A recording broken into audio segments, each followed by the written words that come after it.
Stop, don't scroll. If you've been asking God for a sign, for a breakthrough, for an impossible financial door to open where there are only walls, then this is not a video. This is an appointment. God has sent me with a word for you, and it carries the weight of an answer you've been waiting years to hear. You have felt it in your body, that tension in your shoulders that never leaves, the shallow sleep that isn't rest, the constant, low-grade knot in your stomach that is the physical score of every unpaid bill. Your body has been keeping a record of every financial worry, a tally of every night you've lain awake. You have felt it in your decisions, a paralysis that has settled over you, where the fear of making the wrong move becomes so great that you make no move at all. The unopened letters pile up. The phone calls go to voicemail. The simple act of looking at your bank balance feels like it requires a deep breath, like bracing for an impact. And you have felt it in your home, in your family, a suffocating silence around the topic of money. You carry the true extent of the struggle alone, feeling like a failure. And that unspoken weight infects the atmosphere, creating a tension that everyone feels but no one names. It's the quiet before a storm that never seems to break. In the next few minutes, I'm going to show you three things. First, I'm going to show you exactly where you've been standing, financially and spiritually, and why every step forward has felt like you've been walking through sand. It's a specific pattern, and it has a name. Second, I am going to deliver three specific words to you.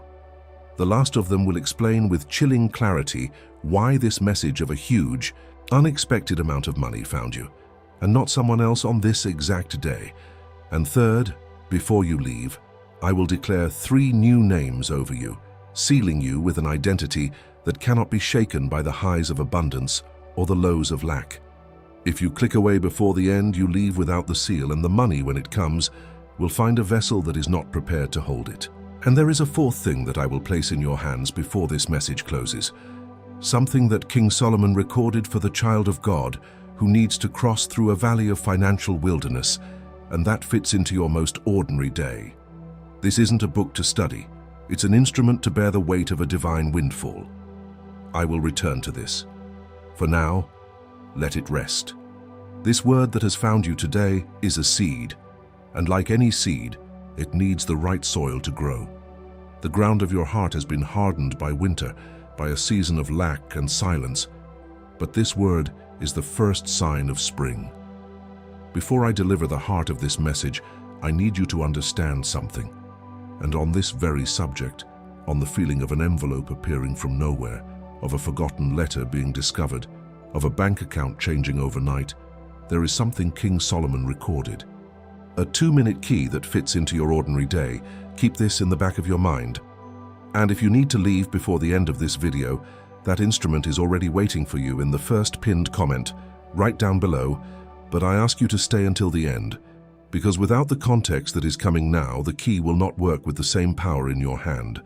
Have you ever felt that this pressure, this constant financial struggle, isn't just human but spiritual? And what if this pattern of just enough or not enough is a sign that there is a battle against the purpose God has placed on your life? While many try to explain this as bad luck or poor planning, few realize that the spirit of poverty doesn't attack what you have, but what God is building upon you. But what if the real reason for this divine windfall is precisely in what you haven't yet been able to see about your own life? Now think with me. What if everything you've been through until today, the heavy envelope, the dusty letter, the impossible bank balance, is the answer to that question you've carried for years? God, do you see me in my need? It was in seeking answers to this that I found this digital guide called the Code of Solomon's Wisdom. This guide is not just a reading. It is a key to spiritual understanding, a tool made for those who wish to see beyond appearances, to stop treating a divine windfall as a lottery ticket, and to comprehend why the spirit of lack attacks with such force against those who carry a mark of God. Many chosen ones here on the channel have already felt the call of this instrument, but have not yet made the decision to download the digital guide. Download it right now. It's available in the first pinned comment. If you are one of the first to download it, come back here and write Amen. This will be your act of faith, and this very day, God may show you the reason why the slow death of your joy has risen up against your life. And before I give you the word itself, I need you to recognize 5 things that are happening to you right now in your own life. These are not predictions. They are acknowledgments. If I am right about at least 3 of them, then you and I will both know exactly why you stopped scrolling on this video today. First, there is the sign of the repeated number. You have been seeing a specific sequence, perhaps 777 or 444 or 1111, on clocks, on license plates, on receipts. It feels like a coincidence, but it is not. This is Heaven's accounting department confirming that your file has been pulled from the archives and is now open on the desk of the Almighty. I decree over you that this number is no longer a mystery but a confirmation slip. Your transfer is being processed. Second, the sign of the unexpected gift. In the last 7 days, someone has given you something small but out of the blue. A free coffee, a forgotten debt of a few dollars repaid, a stranger holding a door. This is not random kindness. This is heaven priming the pump of your receiving. It is a small test to see if you can receive a small thing with grace before the great thing arrives. I decree that your hands are now open, ready to receive not just the drops, but the downpour that is prepared for you. Third, the sign of the interrupted argument. You and a family member, your spouse perhaps, were about to have the same old draining argument about money. The air was thick with it, and then something stopped it. The phone rang, a child cried out, a sudden, inexplicable change of heart. That was not a lucky interruption. That was the hand of God placed over the mouth of the spirit of financial strife in your home. He is preparing the atmosphere of your house for a blessing that cannot coexist with division. I decree that the voice of strife in your home is bound and silenced now. And concerning that promise you made to your child, looking at their empty piggy bank that you just recognize now, I have already left the instrument waiting for you in the first pinned comment. If you need to leave before the end, it is there. But stay, because the Hebrew name for what is happening to you has not yet been spoken. And before I move on to the 4th and 5th sign, a brief pause. And beyond our digital book, Chosen One, you have here another way to strengthen this message that reached your home today, and to make it reach more and more chosen ones like you. We don't receive a single cent for every word I deliver to you here on this channel every day. As a way for you to give back something of what you receive here, we keep a voluntary donation link open, right below the digital book, in the first pinned comment. Any amount that fits your hand today, any sum your heart points to, that's what keeps our channel standing. That's what makes the next message reach another person who needs it, exactly as you needed it. I'll wait for you there, chosen one. Returning now to the 4th sign, the sign of the forgiven debt dream. Sometime in the last few weeks you had a dream where a significant debt, a mortgage, a car payment, a credit card, was suddenly, miraculously cancelled. You woke up with a feeling of profound, tangible relief, as if it had really happened. God is showing you in the spirit what He is about to do in the natural. He is rehearsing your breakthrough with your soul before it manifests in your bank account. I decree that the spiritual reality of your dream will now become the physical reality of your finances. And 5th, the sign of the sudden urge to give. Even in your own lack, even when it made no logical sense, you have felt a strange, illogical urge to give a small amount of money to someone else in need, to a homeless person, to a ministry, to a friend who is struggling. This is God testing the channel He is about to pour a fortune through. He is checking to see if the pipeline is clear, if it will flow out of you as freely as it flows to you. I decree that your illogical generosity in seed form has just activated the floodgates of heaven's treasury on your behalf.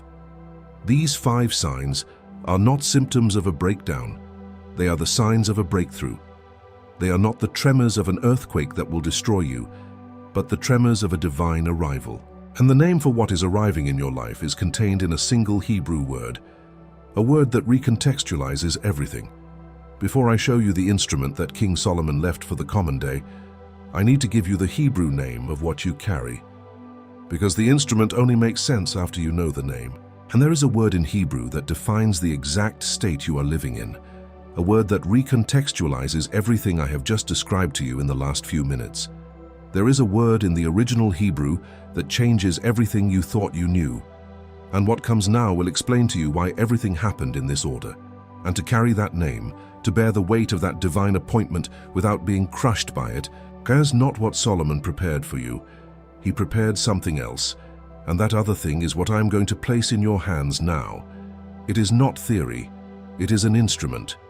The Code of Solomon's Wisdom is the instrument that Solomon left for the child of God who needs to cross the ordinary day without losing what was received in the secret place. When you believe, even for a second, that your bank balance is the measure of God's love for you, you need this divine windfall. When you feel that dread arriving home after another day of financial struggle, seeing the worry on your spouse's face before a word is even spoken, you need this divine windfall. When you find yourself saying yes to expenses driven by fear and no to opportunities driven by faith, you need this divine windfall. And if you're feeling right now that this is exactly what you need, before I even continue, place your thumb now over the link in the first pinned comment. Don't click yet, just place your thumb. Feel the weight of the decision before you make the decision. This is not a method to do more. It is an instrument to sustain more. It does not train you, it covers you. It shows you where the spirit of lack is operating before it turns into a wrong decision. It interrupts the cycle of that divine windfall being squandered before it becomes your next 3 a.m. moment of shame. And the next 3 a.m. moment arrives sooner than it seems, and it comes with 2 seals for your home. Not for your performance. The first seal is Kituan, the ritual of the righteous sleep. It's an audio. You don't read it, you lie down. And what you used to call insomnia, today you'll call Chi unsealed vigil. And you'll learn to seal the night with the right name, in the right order, in the right voice. The second seal is the awakening of clarity, the 7 morning decrees. 7 short phrases, 1 for each morning of the week, so you don't wake up again without identity. So you cross the first hour of the day with the posture of one who has been sent, and not with the posture of one who has been run over. And this hesitation that you are feeling right now, it is not doubt. It is the spirit of lack acting inside of you in this exact moment, pushing you to close the window. You recognize this pattern. It's time to pray and sleep arrives. It's time to read the word and the phone rings. The hesitation you feel now is the confirmation that you are exactly at the point where the turn happens. And it is precisely for this reason that what comes next exists. You have 7 full days to use and feel it. 7 days. If in 7 days the instrument has not touched what needs to be touched in you, you can return it. No questions asked, no justification needed. And the 2 seals, the ritual and the decrees, they stay with you even if you return it. They are yours unconditionally. But I need to be direct with you. The real risk is not spending less than a Thursday lunch at the deli. The real risk is the next 3 a.m. moment of shame arriving and you still being empty-handed. That is the risk that has a face, and it's about that face that I need to speak with you now.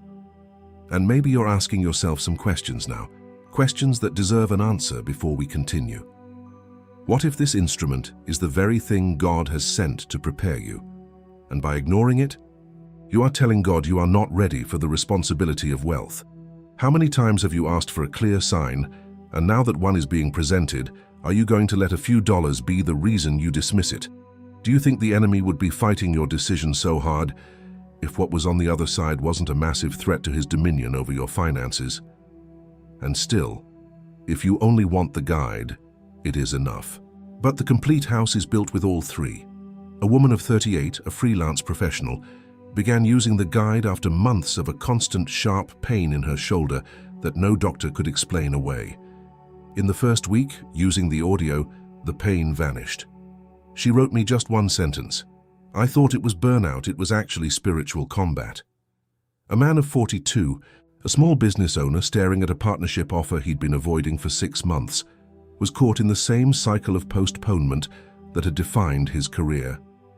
After applying the key for 7 days, he picked up the phone and made the call. The sentence he sent me was, I called it being cautious, but it was just being captured.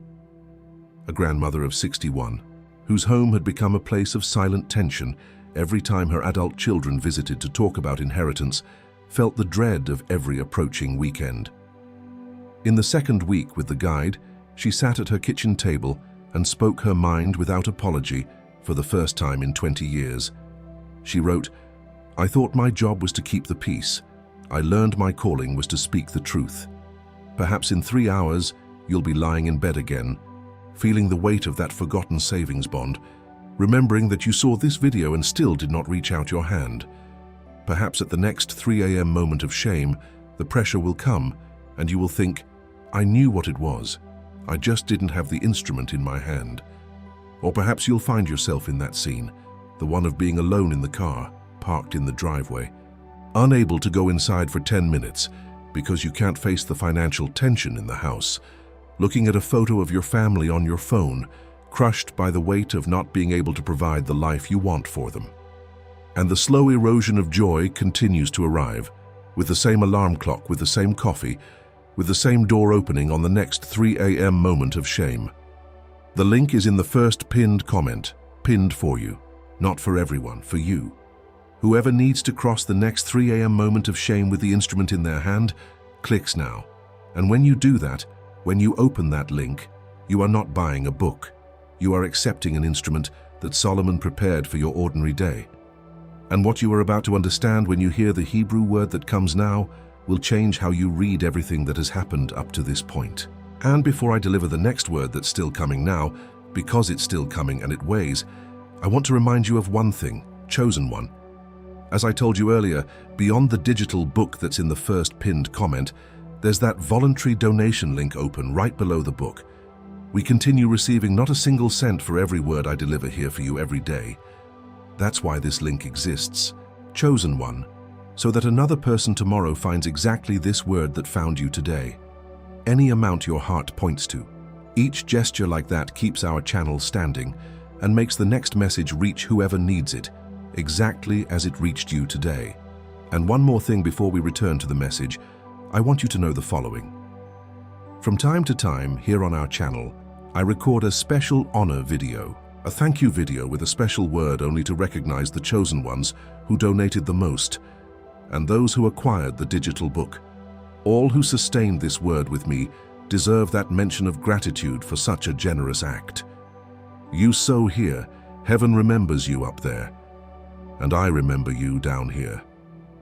I'll wait for you there at the link again, chosen one. And now, finally, the Hebrew word that will change everything. The Hebrew word that defines exactly what is happening with you is moed. Pronounce it with me, moed, moed. It means an appointed time, a divine appointment, a set feast. The long wait, the silence, the feeling of being forgotten. It was not abandonment. It was the period before a scheduled meeting on God's divine calendar. This is not a random windfall. It is a scheduled deposit. The money that is on its way to you was not released by your worrying, but by the turning of a page in heaven's ledger to the day marked with your name. It has a moed, and when you know this, you stop living like someone waiting for a lucky break and start living like someone arriving at a scheduled coronation. And about this word it is written in Psalm 4, verse 8. I will both lay me down in peace and sleep, for thou, Lord, only makest me dwell in safety. This is not a prayer for the future.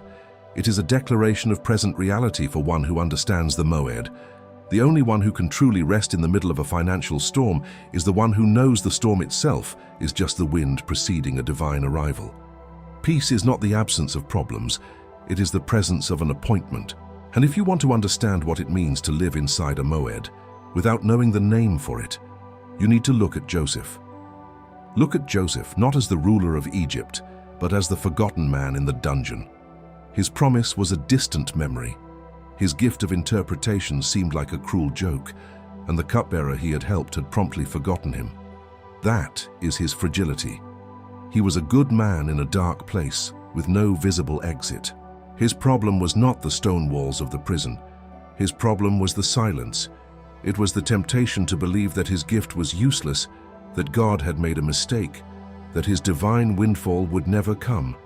He was trapped in the space between the promise and the performance, just as you have been. The wisdom Joseph received was not a map out of the prison. It was the strength to steward his gift in the prison. He had to keep his spirit sharp, his interpretations true. Even when his only audience was a couple of condemned criminals, he had to act like a prince in the heart of a dungeon, which is the hardest work a man can do. And in his ordinary day, in the dust and the darkness, he held on. He didn't have an instrument, he didn't have a guide. Joseph had to improvise his faith in the dark, waiting for a call he wasn't even sure was coming. He was writing the rules as he went. Then came the turn. The sudden summons from Pharaoh. It wasn't sudden at all. It was the Moed arriving, right on schedule. The years in the dungeon weren't a punishment. They were the preparation. The prison had forged a character that could withstand the pressures of the palace. The blessing, when it came, found a vessel ready to hold it. And what Joseph had to learn through years of painful silence, you have the chance to understand right now, because the key is the same. The instrument that King Solomon recorded for this exact situation is the same one that is waiting for you in the first pinned comment. Do you remember the seed I told you about in the very beginning of this message? The seed that felt like it was dead in the frozen ground of winter. This word you have just received, Moed, is the name for that winter. It was not a season of death. It was a season of deep, hidden preparation. And the instrument that Solomon left is the tool you use to cross that winter, without letting the seed die from the cold. And now that you have the name for the season you are in, I need to deliver 3 things to you. First, a simple summary of everything that has happened here, so it is sealed in your mind. Second, the specific type of your calling, because the attack on your finances is directly proportional to the size of your assignment. And third, 3 new names that will carry you through the rest of this year. Let's begin. Let me stop for a full minute and put everything you've just heard into simple words. No poetry, no metaphor, just the facts. Fact 1.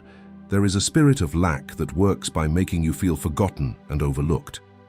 Fact 2. It does this by devaluing your divine appointment, making you think God's clock is broken. Fact 3. Joseph in the dungeon was almost consumed by this very thing. Fact 4. Your patience, like his, has been tested not to break you, but to prepare you for the moment the king calls your name. Now, with that said, let's move on to the type of your calling. The attack on your finances is so specific because your calling is specific. For some of you watching, you are the restorer, called to break generational curses of poverty and restore the fortunes of your family line. The attack on you feels personal because it is. It's an assault on your ancestors and your descendants at the same time. The enemy isn't just trying to keep you poor, he's trying to keep your grandfather's poverty alive in your children's future. For others, you are the founder. The assault on your finances is an attempt to starve a vision in its cradle. You are called to fund a ministry, start a business, create a foundation that will impact thousands. The enemy knows that if he can cut off your personal resources now, he can prevent a wellspring of blessing from bursting forth into the world later. The pressure you feel is the pressure of a great potential being suffocated before it can draw its first breath. And for many of you, you are the waymaker. You are not a destination, you are a channel. The attack on you is an attempt to clog the pipeline. God wants to pour resources through you to bless countless others, and the enemy is desperately trying to build a dam in your bank account. The feeling of just enough or not quite enough is a spiritual strategy to ensure the flow never gets strong enough to overflow to others. You are feeling the intensity of what is happening now. That tightening in your chest when I spoke of the restorer. That flash of recognition when I named the founder. This is not a sign that something is wrong with you. This is a sign of the capacity you have to transform. The intensity of the attack is proportional to the magnitude of the turnaround. Those who feel it faintly have a faint turning ahead. Those who feel it strongly are on the verge of a mighty one. And for your specific calling, heaven has already sealed 3 names over you, 3 names that will carry you through the rest of this year, giving shape to your identity when the chaos of the breakthrough tries to dissolve you. The first name is Keeper of the Treasury. This is not about managing a small budget. This is the identity of one who guards the king's assets. It means you are being trusted not just with your own provision, but with a portion of heaven's wealth that has been allocated for kingdom purposes on earth. The pressure you have felt is the training for the responsibility you are about to receive. You are the keeper of the treasury, who learns to distinguish between God's assets and personal income. The second name is founder of the new E. This name cancels the lie that you are just repeating old cycles. You are not destined to relive the financial struggles of your parents. You are a starting point, a new beginning. The bloodline of lack stops with you. The legacy of abundance starts with you. Every decision you make from this day forward is laying a foundation not on the shifting sand of your past, but on the solid rock of your new identity. You are the founder of the new who does not build with old bricks of fear. The third name is conduit of the blessing. This name frees you from the burden of being the source. You are not the well, you are the aqueduct. Your purpose is not to contain the blessing, but to channel it. This removes the pressure to perform and replaces it with the freedom to flow. When more comes to you, it is so more can flow through you. The anxiety of how will I hold it all now is replaced by the simple question, Lord, where do you want this to go next? You are the conduit of the blessing whose value is measured not by what you hold, but by what you release. The vulnerability of the keeper of the treasury is the temptation to believe that what is seen, the empty bank account, is more real than what is unseen, God's promise. You are tempted to guard an empty vault, forgetting that the king is about to make a massive deposit. And what Solomon left for you to cover this exact vulnerability is not another book to read while you worry. It is the applied wisdom in the code of Solomon's wisdom. It is the instrument that keeps your hands open when fear tells you to clench your fists. It is the seal that protects your identity as keeper when the balance in your account says you are a beggar. The link to this instrument is waiting in the first pinned comment. It comes with the audios for your rest and for your mourning, covering you in the moments where that vulnerability is most raw. It is the tool that allows the founder to build and the conduit to flow, even before the first transfer appears. There are more things that need to be said before I send you on your way, but if one of these three names hit you harder, if you felt a click in your spirit when I spoke it, write the number below. 1, 2, or 3. This is your first act as the one who has been named. Acknowledge the seal. But before I send you, there are 3 specific tactics that the adversary will use against the 3 names I have just given you. He will not attack your strength. He will exploit your most subtle vulnerabilities. Know his strategy now, so you are not surprised when it arrives. First is the tactic of a comparison. Right after this moment of clarity, he will tempt you to look at someone else's highlight reel. You will see their breakthrough, their public victory, and he will whisper, "See, God is moving for them. Why is your moed taking so long?" He will try to make you measure your divinely appointed timeline against another's, to make you feel like you are falling behind in a race you were never meant to run with anyone but yourself. Second is the tactic of interpreting God's silence as rejection. There will be a space between this word and its full manifestation, a quiet period. And in that quiet, the enemy will work tirelessly to convince you that the silence is proof of God's disapproval. He will say, "If God was really pleased, you would have heard something by now." The silence means he has changed his mind. He wants you to mistake the stillness of divine preparation for the void of divine abandonment. And third is the tactic of the final pressure. The enemy knows the timing of your breakthrough better than you do. When you are 24 hours away from the door opening, when the transfer is about to clear, he will launch his most desperate assault. An unexpected bill, a sudden argument, a wave of overwhelming doubt. He will try to provoke you into one last, desperate, flesh-driven financial decision right before the finish line, hoping to disqualify you in the final hour. But for each of these tactics, there is a corresponding weapon. Against the tactic of comparison, you will wield the weapon of the sealed trajectory. You will declare this: "My path is mine alone. My clock is set by heaven's hand, not by another's victory. I am not early, I am not late, I am on time." This weapon blinds the enemy with the uniqueness of your calling and silences the whispers of comparison. Against the tactic of interpreting silence as rejection, you will raise the weapon of the altar's memory. You will remember this very moment, this appointment, and you will declare, The word has already been spoken. The verdict has already been given.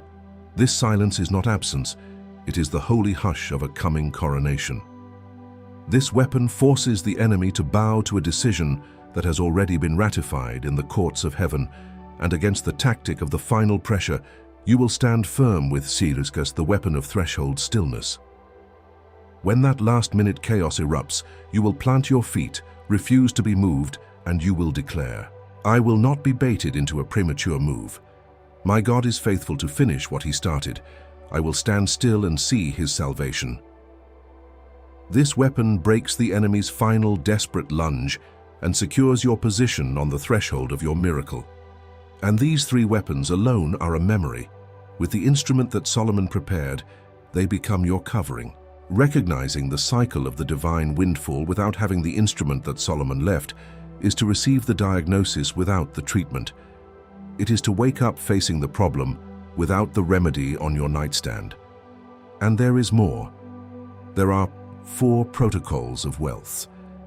Beyond these 3 that I cannot open here, not for lack of time. For density, each requires its own page, with its exact counter-weapon. And while I do not deliver these 4 here, the spirit of lack knows all of them. The guide delivers them. And it is precisely for these moments, when the bank account is almost empty and a big bill is due tomorrow. When a family member asks for help and you have to say no, feeling the shame burn. When you pray for a miracle and all you hear is silence. Recognition without the instrument leaves you where you have always been, knowing the name, but with an empty hand. And that is why there is one last obstacle that must be named before you can say Amen. The final obstacle is not the enemy. It is not a demon. It is a subtle, pious-sounding voice inside of you. It is the voice of I, the fear of seeming ungrateful. It will whisper, by asking for this, by wanting this, aren't you telling God that everything he has already done for you wasn't enough? Aren't you being greedy? It's a lie wrapped in false humility, designed to make you shrink back from the very blessing God is trying to give you, for fear of offending the giver. But before I release you, there is one last point. And now, I ask you to join me in prayer. Not a prayer of petition, but a prayer of release. Close your eyes if you are able. Place your right hand over your heart, over your chest. Feel the warmth of your own hand. This is the posture of one who is about to receive. And now let us speak to the Father. Father, I release to you the exhaustion that has settled into my bones, the weariness of waking up to the same battle every morning. I hand over the shame that has become a constant companion, the feeling that I am failing, that I am not enough. I release the weight of pretending to be strong when I am at the end of my strength. I give you my tired heart, my anxious mind, my tense body. I release it all now. I release the poison of comparison, the urge to look to my left and my right and measure my journey against theirs. I declare that I will not retreat. I will not turn back. I will not give up 24 hours before the turning. I choose to stand on the word you have given me, even if I am the only one standing. I release the need to understand the timing of others, and I receive the peace of my own appointed time. I release the fear of seeming ungrateful. This is the most subtle chain. The fear that by receiving this transfer, I am telling you that everything you have already done was not enough. It is a lie, and I renounce it now. My immediate receiving is my greatest act of gratitude. It is my way of saying, Father, I value so highly what comes from your hand that I refuse to leave it waiting in the antechamber of my heart. Declare this in a low voice now. My receiving is my worship. And I receive now the 3 names that have been sealed over me. Keeper of the treasury, founder of the new, conduit of the blessing. Not for me to boast in, but for me to remember. For me to walk through what is coming with these names on my lips, in my posture, sealed in my spirit. I release the old name of disqualified, and I receive the new name of appointed. Amen. And before the voice that comes now, I need you to hear one thing.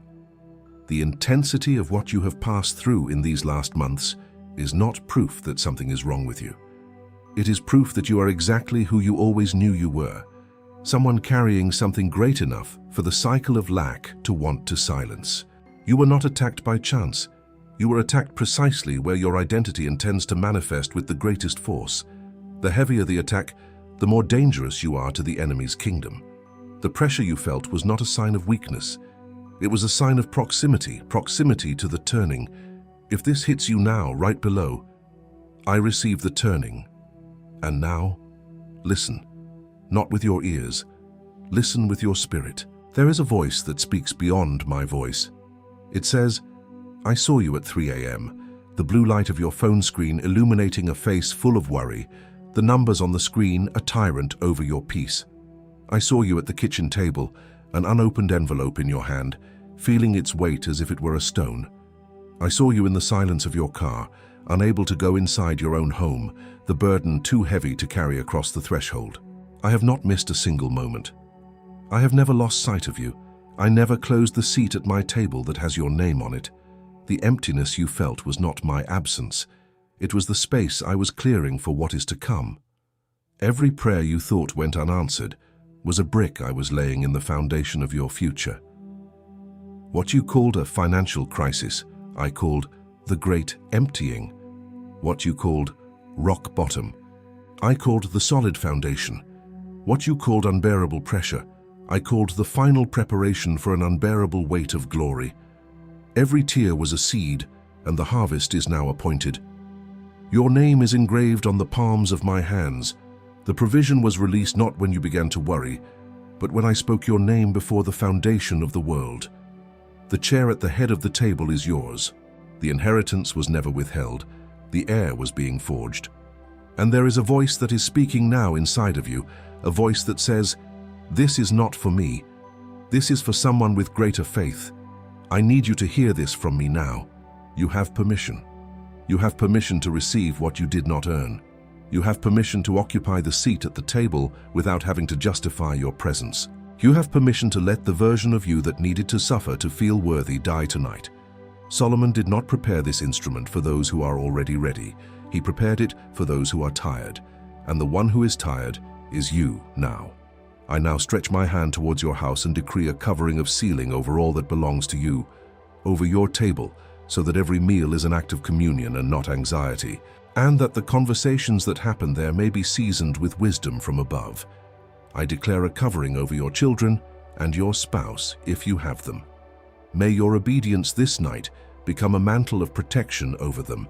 May they feel the atmosphere of your house change, the weight lift, the lightness of God's presence enter, and I decree a covering over your work, over your hands, over every project and opportunity. May the divine windfall you have learned of here unlock promotions and contracts you thought were impossible. May your immediate obedience become your greatest qualification in the eyes of men and in the eyes of God. You are committed. You are commissioned. You are sent. You are committed. You are commissioned. You are sent. You are committed. You are commissioned. You are sent. Before I release you, I want you to walk with me to a room you have not yet seen with your physical eyes. Don't force it. Just let the image arrive. There is a long table. Light comes from a source you cannot identify. There are people at the table. Some you have loved, some you have not yet met. The faces feel like family, like a gathering of the generations of your soul. And there is a chair near the head of the table, empty. It has the shape of you carved into it. The wood remembers you. Joseph is at the head of the table and he nods a quiet recognition. You are not creating this scene. You are remembering it. The chair has always been yours. It was only you who was missing. Don't say amen yet. Sit in this for a moment. Feel the weight of what just happened, the echo of your own arrival in a place that has been waiting for you. Now, you may say amen. That 3 a.m. moment the Father spoke of, it is coming again. I want you to hear something before you close this video, because there's a phrase the adversary will whisper in your ear in the next 3 hours. But before the phrase, there is something you need to receive. What was sealed here will now be tested in the next first hour of your day. The Code of Solomon's Wisdom is waiting for you in the first pinned comment, with the ritual of the righteous sleep and the 7 morning decrees. For less than a coffee with a biscuit, because a keeper of the treasury without a covering will find their new identity rots in the next moment of shame. And the adversary is counting on that moment. This is not an expense, it is an instrument, and Solomon prepared it for you to cross what is coming with a firm hand, not an empty one, with a full 7-day guarantee. The risk is ours, the hand is yours. Click now while the decree is still alive in your chest, not tomorrow, not after your shower, because whoever leaves it for later, leaves it for never. And the adversary knows this. In the next 3 hours, he will speak inside you. Not with a loud voice, in sequence, 5 short phrases. It's just a scam. This isn't for you, it's for someone else. You've been disappointed before. Don't get your hopes up. You have more urgent things to spend money on right now. If it's really from God, it will happen without you doing anything. 5 waves. He tries from 5 angles. In one of them, you give in. Today, now, before the next 3 a.m. moment, not after. Today. And Solomon will stand with you. And now the last word of this video. And in the next word I bring to this channel, I will deliver the 3 gates of kingdom wealth that open after a divine windfall. Whoever heard this word today needs to hear that one in sequence, because what comes next is not a continuation, it is a deepening. Click the video that will appear on the screen in a few seconds, and still in this video, chosen one, before I seal this hour with you, I return one last time to this request. You walked with me until here. You crossed every word, every decree, every sign. And if at any moment of this message you felt heaven touch you, you know this video was no accident. The voluntary donation link continues open in the first pinned comment right below the digital book. Not as a charge, not as exchange. As the chosen ones return to the altar from which the word came forth. Any amount your heart points to, and heaven sees every gesture. Heaven sees, and heaven multiplies it over your home, over your days, over what you don't yet know is coming. That was my last request. I'll wait for you there, chosen one. And when this happens, and it will happen soon, you will remember this moment. And before you go, think of one specific person, not many, one. The person whose name just came to you, the one who has been silent, faithful, unseen. The one whose anointing has also been attracting attacks that have no name. Someone who has been coming home carrying a weight that is not their own. Someone who needs the same sealing you just received. Send this video to them. They are waiting for this word to arrive. And when that person opens this video, they will need what you just received, including the instrument that Solomon left. It might be what opens their cycle too. This is not a favor you are doing for them. It is your service. And heaven sees. To seal this work in your own life, comment below, Amen received, and send this video to that specific person who came to mind. It is done. What was delivered here has been delivered. You are not the same person who pressed play. You are deeply loved, you were never forgotten. The chair is yours, and so it is sealed. The next day can wait another 10 seconds.